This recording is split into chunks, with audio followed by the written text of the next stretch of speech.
بلغ مقاصدنا واغفر لنا ما مضى يا واسع الكرم مولاي صل وسلم دائما ابدا على حبيبك خير الخلق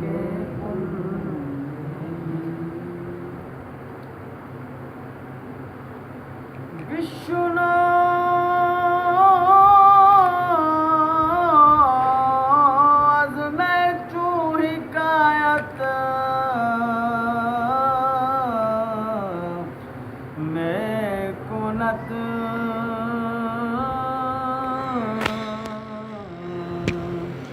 وز جدائی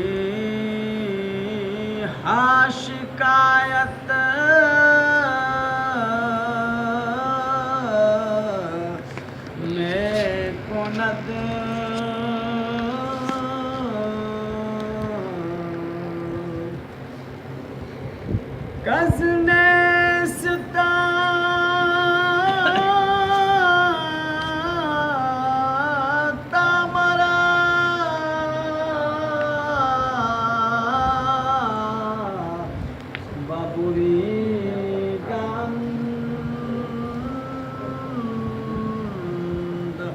از نفیرم مرد و زن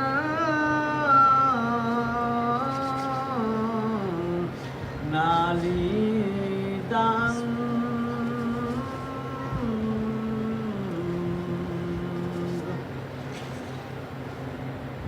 ہر کسی کو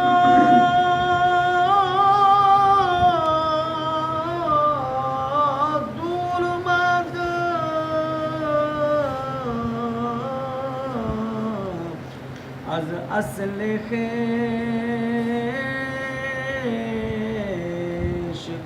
باز جوید روزگار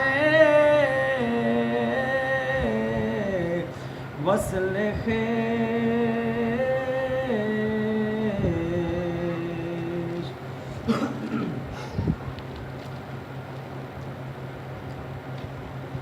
ہم چوشا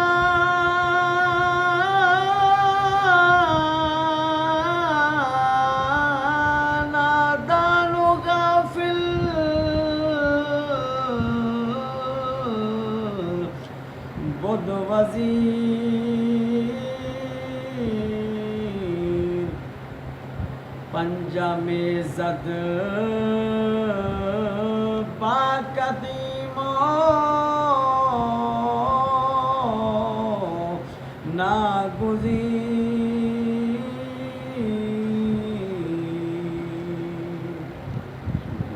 اللہم صلی علی سیدنا و مولانا محمد وسلم۔ یہ آپ حضرات کے علم میں ہے پیچھے سے ایک واقعہ قصہ یہودی بادشاہ کا اور اس مکار وزیر کا چل رہا ہے۔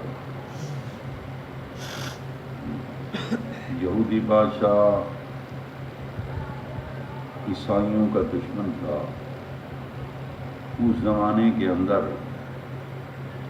عیسائی مذہب جو تھا وہ برحق مذہب تھا، اس میں کوئی تبدیلی نہیں آئی تھی، دین حق تھا اور اس میں اللہ کی رضا تھی، اللہ کی منشا تھی۔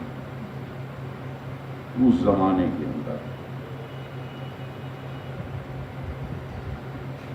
کوئی دین بھی انبیاء علیہ السلام لے کر آئے، جب تک اس میں تبدیلیاں نہیں آئیں وہ دین حق رہا ہے۔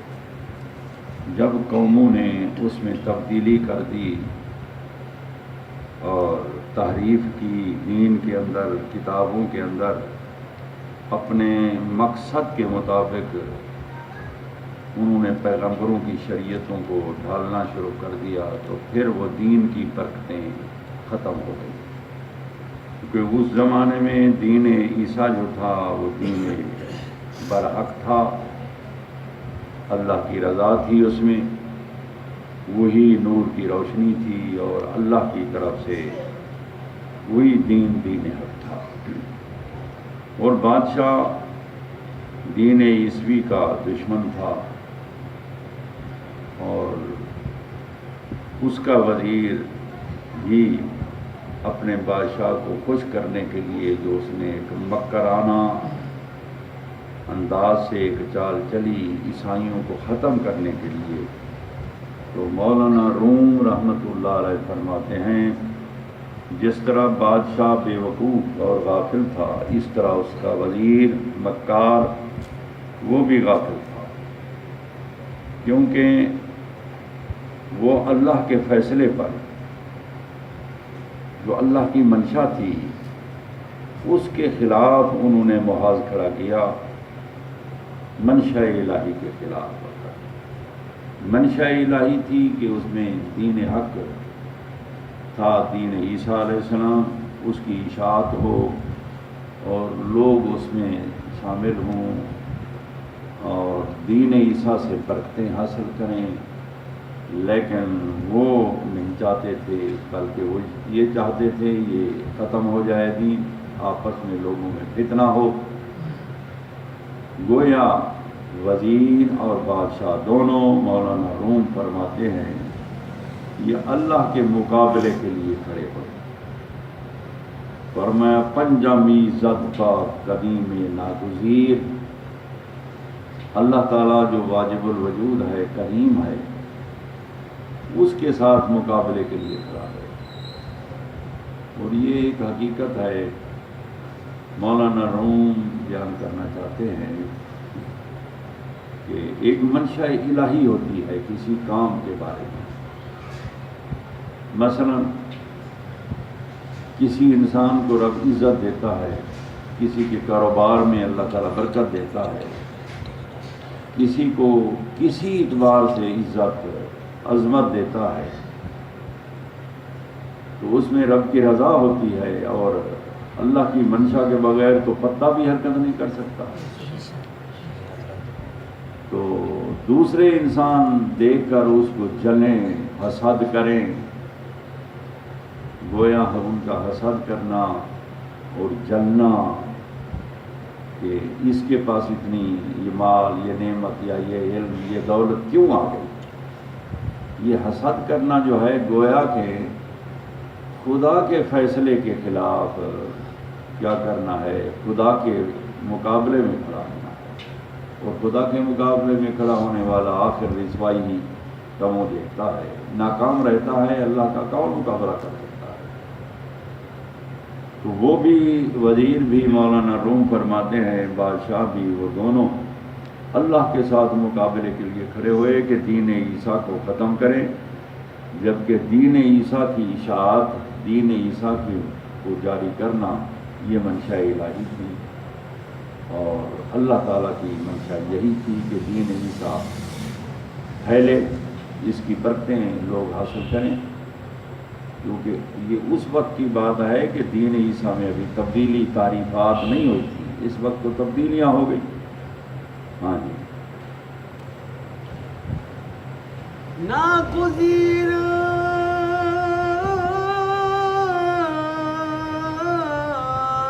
جملہ کا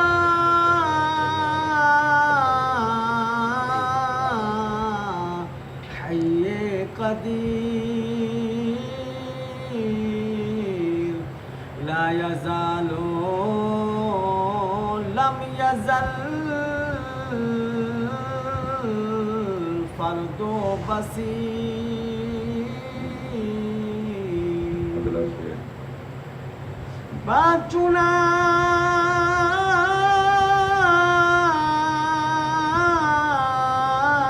قادر خدائے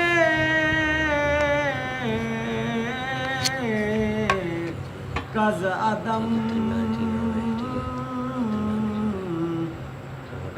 صد جو عالم ہست گردن بدم۔ مولانا روم بیان فرمانا چاہتے ہیں ایک منشا الہی ہوتی ہے اور اللہ کا ایک منشا ہے کہ یہ کام ہو، اس میں رکاوٹ بھرنے والے وہ خود رسوا ہو جاتے ہیں، لیکن اللہ کا جو فیصلہ ہے وہ ہو کر رہتا ہے۔ اور فرمایا بچنا کیوں؟ اس کی وجہ یہ ہے کہ سب سے زیادہ قوت کا مالک اللہ ہے۔ کسی کو اگر کوئی قوت ملی ہے تو وہ بھی اللہ کی طرف سے ملی ہے۔ مولانا روم فرماتے ہیں بچنا قادر خدائے کو کز عدم، سچ عالم ہست گردان بدم۔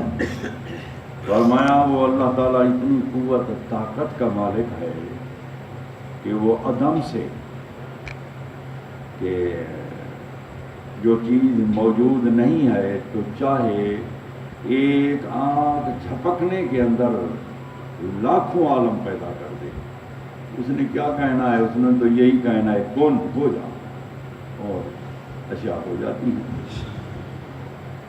وہ اتنی قوت کا مالک ہے۔ صد چوں عالم ہست گردان، اور فرمایا لاکھوں عالم اللہ تعالیٰ چاہے، جیسے اس وقت یہ دنیا موجود ہے، دنیا چاہے تو اللہ تعالیٰ اس جیسی سینکڑوں دنیا بنا دے۔ وہ اتنی قوت و طاقت کا اللہ تعالیٰ مالک ہے۔ ہم تو خدا کی اس دنیا کو ہی مکمل طور پر اس کا مشاہدہ نہیں کر سکے۔ یہی دنیا، اور اس کا ہم مکمل طور پر مشاہدہ ہم اسی کا ہی نہیں کر سکے۔ اور اس ترقی یافتہ دور کے اندر سائنسدان جو ہے نا وہ بھی خود حیرت زدہ رہ جاتے ہیں۔ وہ یہ کہتے ہیں، مثال دیتے ہیں کہ ہم نے جتنا بھی ترقی کی اور خالق کائنات کی، مخلوقات کی، اور اللہ تعالیٰ کی یہ قدرت اور شانیں جو ظاہر ہوئی ہیں ہمارے سامنے، ہم تو اس طرح ہیں جیسے کہ ایک دریا کے کنارے پر کھڑا ہوا انسان، اس کے ہاتھوں میں چند موتی آ جاتے ہیں۔ جب دریا کی چھول آتی ہے، سمندر کی چھولی آتی ہے، اس میں سے چند ایک موتی اس کے ہاتھ چڑھ جاتے ہیں، تو وہ خوش ہو رہا ہوتا ہے کہ میں نے اس کو پا لیا، میں نے اس کو پا لیا، جبکہ دریا کے اندر تو لاکھوں کروڑوں موتی اور جواہرات موجود ہیں۔ تو وہ یہی کہتے ہیں کہ ہم نے جتنی سائنسی ترقی کی تو ہماری مثال یہی ہے کہ جیسے سمندر کے کنارے پر کھڑے ہونے والے انسان کی ہے، جب سمندر کی جو چھولی آتی ہے اس میں سے کوئی نہ کوئی اس کے ہاتھ موتی لگ جاتا ہے۔ تو فرمایا جب ہم سائنسی ترقی میں غور و خوض کرتے ہیں، جن چیزوں کا ہم نے ادراک کیا ہے، پایا ہے، یہ تو اسی طرح کا طریقے پر ہیں کہ وہ کوئی ایک آدھ موتی جو ہمارے ہتھے چڑھ گیا، ہمیں اس کا ادراک ہو گیا، ہم نے وہ پا لیا، ہم نے مادی طور پر، سائنسی طور پر ترقی کی، ورنہ اللہ تعالیٰ کی قدرت، شان وہ ایسی ہے کہ انسان حیرت زدہ رہ جاتا ہے، اور اتنی وسیع قدرت کا مالک ہے۔ یہ تو موجودہ دنیا ہے۔ مولانا روم رحمۃ اللہ علیہ کیا فرماتے ہیں؟ بچنا قادر خدا کز عدم، اللہ تعالیٰ ایسی قدرت، قوت کا مالک ہے، اگر چاہے تو صد چوں عالم ہست گرداں بدم، اگر چاہے سینکڑوں عالم ایک لمحے میں، آنکھ جھپکنے میں پیدا کر سکتا ہے۔ وہ اتنی قوت کا مالک ہے۔ اور جیسے وہ سینکڑوں عالم پیدا کر سکتا ہے، چاہے تو سینکڑوں عالم کو چاہے تو آن واحد کے اندر وہ معدوم بھی کر سکتا ہے۔ وَإِنَّ اللَّهَ عَلَىٰ كُلِّ شَيْءٍ قَدِيرٌ۔ ہاں جی، صد چو عالم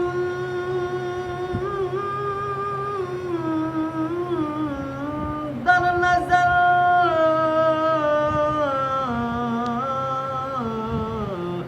پیدا کند،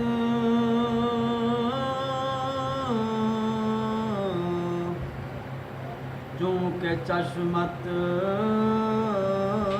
را بخود بینا کند۔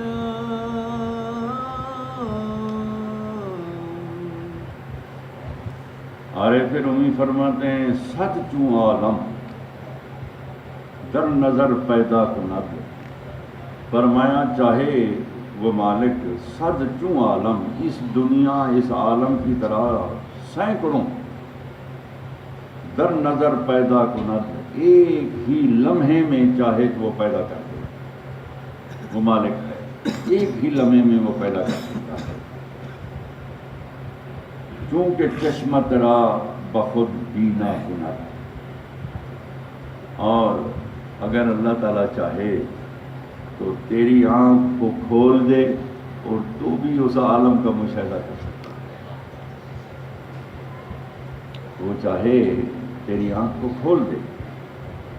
چونکہ چشمت را بخود بینا کند، اگر چاہے تو تیری آنکھ کو وہ خود بینا کر دے، تیری آنکھ مشاہدہ کرے، وہ پھر اللہ تعالیٰ کی قدرت سے، اللہ کی عطا سے ہوتی ہے۔ اور آنکھ صرف یہی نہیں ہے کہ جو ظاہری آنکھ ہم دیکھتے ہیں کہ اسی کے ساتھ مشاہدہ ہوتا ہے، اور اللہ تعالیٰ نے اور آنکھ بھی آگ کے جسم میں رکھی ہوئی ہے، چاہے تو کسی وقت وہ کھول دے۔ وہ جب آنکھ کھلتی ہے تو انسان کو مشاہدہ شروع ہوتا ہے، وہ اس سے ہٹ کر ہے۔ تو مولانا روم رحمۃ اللہ علیہ نے یہی فرمایا، اللہ تعالیٰ ان اللہ علی کل شیء قدیر ہے، قادر ہے، جب چاہتا ہے وہ تیری آنکھ کو کھول دے۔ جب آنکھ کو کھول دے گا تو بھی کیا کر سکتا ہے کہ اس عالم کا تو مشاہدہ کر سکتا ہے اللہ کی عطا کی ہوئی نگاہ سے۔ اللہ تعالیٰ تجھے وہ نگاہ عطا فرما دے تو اس کے ساتھ تو بھی جہان کا مشاہدہ کر سکتا ہے، ایسی چیزوں کا جو اللہ تعالیٰ نے پیدا کی ہوئی ہے۔ ہاں جی، گر جہاں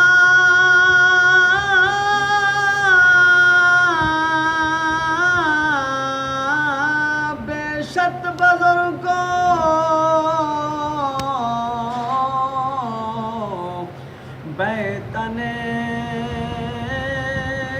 بیتنست پیش قدرت ذرائے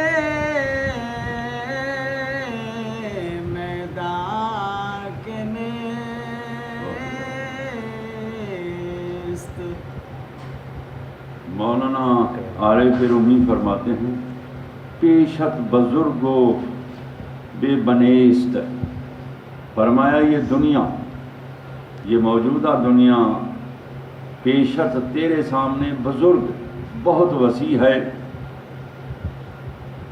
اور اس کی کوئی انتہا نہیں، لیکن پیش قدرت ذرہ میدان کے نیست، اللہ کی قدرت کے سامنے یہ ایک ذرے کی حیثیت رکھتا ہے، اور جو ذرہ بالکل نیست ہے اللہ کی قدرت کے سامنے، اس کی کوئی حیثیت نہیں ہے یہ ساری دنیا۔ یعنی ہم دنیا کی اگر وسعت دیکھیں نا، دنیا بہت وسیع ہے، دنیا صرف یہی نہیں ہے، یہ زمین ہی دنیا ہے۔ اس سے علماء فرماتے ہیں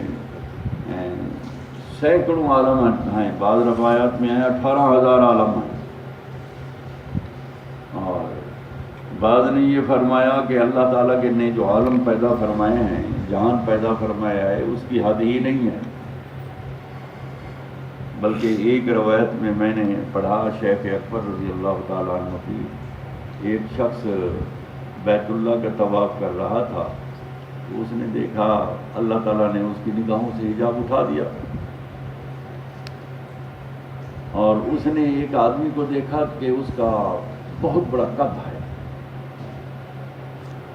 تو آگے بڑھ کر اس سے پوچھا آپ کون ہیں؟ انہوں نے کہا میں آدم ہوں۔ تو پوچھا کہ آدم علیہ السلام جو معروف ہیں، انہوں نے فرمایا آپ کس آدم کی بات کر رہے ہیں؟ آپ جس آدم کی بات کر رہے ہیں وہ تو کئی آدم آئے ہیں، اب کس آدم کی بات کر رہے ہیں؟ تو دوستو ایک حقیقت ہے کہ اللہ تعالیٰ کے عالم کی اتنی وسعت ہے کہ انسان حیرت زدہ رہ جاتا ہے، بے ساختہ کہہ اٹھتا ہے ربنا ما خلقت ھذا باطلا، مولا تیرے کوئی کام باطل نہیں ہوتے، جو چیز تو نے پیدا کی وہ کوئی باطل نہیں ہے۔ اللہ کی قدرت میں، شان میں، وسعت عالم کے اندر انسان حیرت زدہ کیا جاتا ہے۔ اور اللہ تعالیٰ چاہے تو کسی نگاہ کو یا بھی اٹھا دے، وہ مشاہدہ فرما سکتے ہیں۔ تو مولانا روم فرماتے ہیں یہ وسیع عالم جو ہے اللہ کی قدرت کے سامنے ایک ذرے کی حیثیت رکھتا ہے، ذرے کی حیثیت۔ چاہے تو وہ ذرے کو اشارہ کرے وہ مٹ جائے، چاہے تو اس ذرے سے اللہ تعالیٰ اپنی قدرت اور شان کا مشاہدہ کرائے۔ ہاں ای جہاں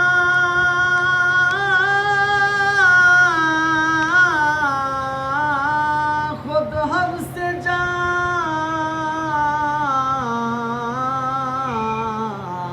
ہائے شماست، ای دویدہ سوں کے صحرائے خدا۔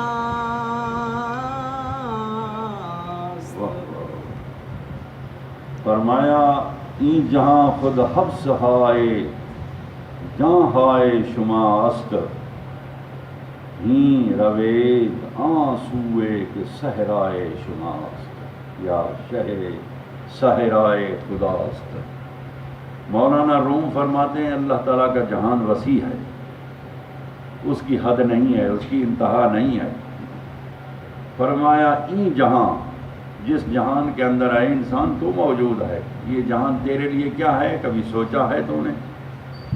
فرمایا این جہاں خود حبس جاں ہائے شماست، یہ جہان تیری جان کا قید خانہ ہے۔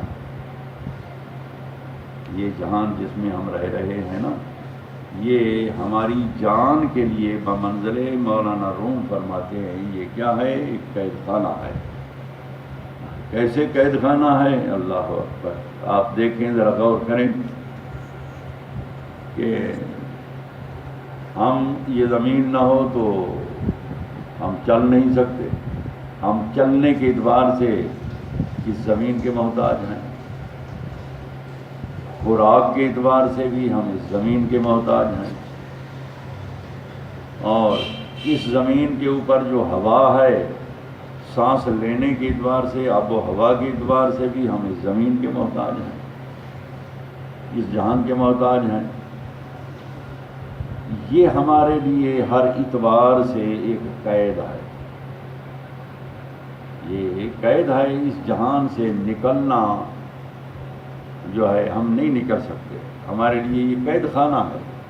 یہ تو اہل نظر جانتے ہیں نا۔ مولانا روم رحمۃ اللہ علیہ فرماتے ہیں یہ جہان تیرے لیے قید خانہ ہے، اس کی کئی زنجیریں تیرے پاؤں کے اندر ہیں، اور اصل میں تو خدا کی بارگاہ میں اسی وقت ہی پہنچے گا جب ان قیدوں سے آزاد ہوگا۔ یہ سب تیرے لیے قید خانہ ہے۔ اور اس زمین کی فضا سے بلندی پہ جائیں تو وہ آب و ہوا ایسی ہے جو انسان کی صحت کے لیے نہیں ہے، مضر ہے۔ اور جو فضائی سفر کرتے ہیں نا، طیارے کے اندر اعلان کیا جاتا ہے کہ جب کبھی طیارہ بلندی پہ جاتا ہے تو بعض دفعہ لوگوں کے، حالانکہ طیارہ جو ہوتا ہے پیک ہوتا ہے، بند ہوتا ہے، اور اندر انسان جو بیٹھا ہوتا ہے وہ زمین والی ہی گیس، زمین والی ہی آب و ہوا اس کے اندر ہوتی ہے۔ تو وہ اعلان کرتے ہیں کہ جب طیارہ ہمارا اگر بلندی پر جائے گا نا تو بعض دفعہ آکسیجن کی کمی ہو جائے گی، انسان کی پر رشی طاری ہو جائے گی، ناک سے خون جاری ہو جائے گا، اور متلی ہونا شروع ہو جائے گی، تو اس وقت وہ اعلان کرتے ہیں میاں اوپر سے تم گریں گے، ماسک گریں گے، وہ ماسک لگا لینا اور لمبے لمبے سانس لینا، کیونکہ اس فضا سے کچھ تھوڑا سا طیارہ بلندی پہ جائے تو ایسی، حالانکہ وہ آب و ہوا طیارے کے اندر نہیں آتی، اس کے اثرات اندر آ جاتے ہیں، تو انسان متاثر ہونا شروع ہو جاتا ہے۔ اللہ اکبر، انسان متاثر ہونا شروع ہو جاتا ہے، تو وہ پائلٹ پھر طیارے کو نیچے لے آتا ہے تاکہ جو سواریاں ہیں وہ متاثر نہ ہوں۔ تو یہ ایک سانس کا ایک نظام ہے جو اس زمین کے ساتھ منسلک ہے، اس جہان کے ساتھ منسلک ہے، ہماری صحت کا ایک نظام ہے، سانس کا ایک نظام ہے، اور دیکھنے کا ایک نظام ہے۔ اسی طرح کئی نظام ہیں، گویا کہ ہم قیدوں میں جکڑے ہوئے ہیں، یہ دنیا ہمارے لیے بمنزل قید خانہ کے ہے۔ مولانا روم فرماتے ہیں، فرمایا ای جہاں خود حب سے جاں ہائے شمار، تمہارے لیے یہ جہان قید خانہ ہے، اگر تم چاہتے ہو اس قید خانے سے نکلو۔ اللہ اکبر، فرمایا ہی روید سو کے صحرائے خداست، ہاں اس جنگل کی طرف جاؤ جہاں بڑے بڑے انبیاء اور اولیاء جا چکے ہیں۔ اللہ اکبر، وہ صحرا اور ہے، وہ وہی صحرا ہے جو اس قید خانے سے نکلتا ہے۔ قید خانے، ایک بچہ، ایک مثال دیتا ہوں سمجھانے کے لیے، ایک بچہ پیدائشی طور پر اگر قید خانے میں پیدا ہو، اس کی آنکھ قید خانے میں کھلے، ماحول قید خانے کا دیکھے، حتیٰ کہ قید خانے میں ہی وہ بڑا ہو جائے، بالغ ہو جائے، اس نے باہر کا ماحول تو دیکھا نہیں، تو وہ سب کچھ اسی کو ہی سمجھے گا، حالانکہ اس کو پتہ نہیں ہے یہ تو قید خانہ ہے میرے لیے۔ تو جو اس قید خانے سے آزاد ہوئے وہ کون ہیں؟ انبیاء، اولیاء۔ مولانا روم فرماتے ہیں کہ ہی روید، ہاں چلو اس جانب کہ صحرائے خدا، جو اللہ کا ایک عظیم صحرا ہے، اللہ کا ایک عظیم صحرا ہے۔ یہ صرف یہی دنیا نہیں ہے، اس کے علاوہ بھی دنیا ہے، اس ستاروں سے آگے جہاں اور بھی ہیں۔ علامہ اقبال کا شعر ایسا ہے، ستاروں سے آگے جہاں اور بھی ہیں، اور بھی جہان ہیں جس کے اندر وہ صوفیاء، کاملین، اولیاء، انبیاء داخل ہیں۔ جب تک ہم اس قید میں رہیں گے اس میں نہیں پہنچ سکتے، جب تک اس قید سے آزاد ہوگا نہیں اس عالم میں داخل ہوگا۔ لیکن ایک بات ہے، اس عالم میں جانا ہر ایک کا کام بھی نہیں ہے، اور کسی رہبر کے بغیر ہم جا ہی نہیں سکتے۔ ہاں یہ جہاں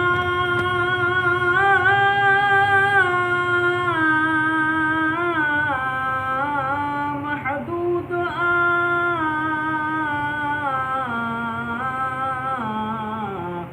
خود بے حد است، نقش و صورت پیش مانا سدست۔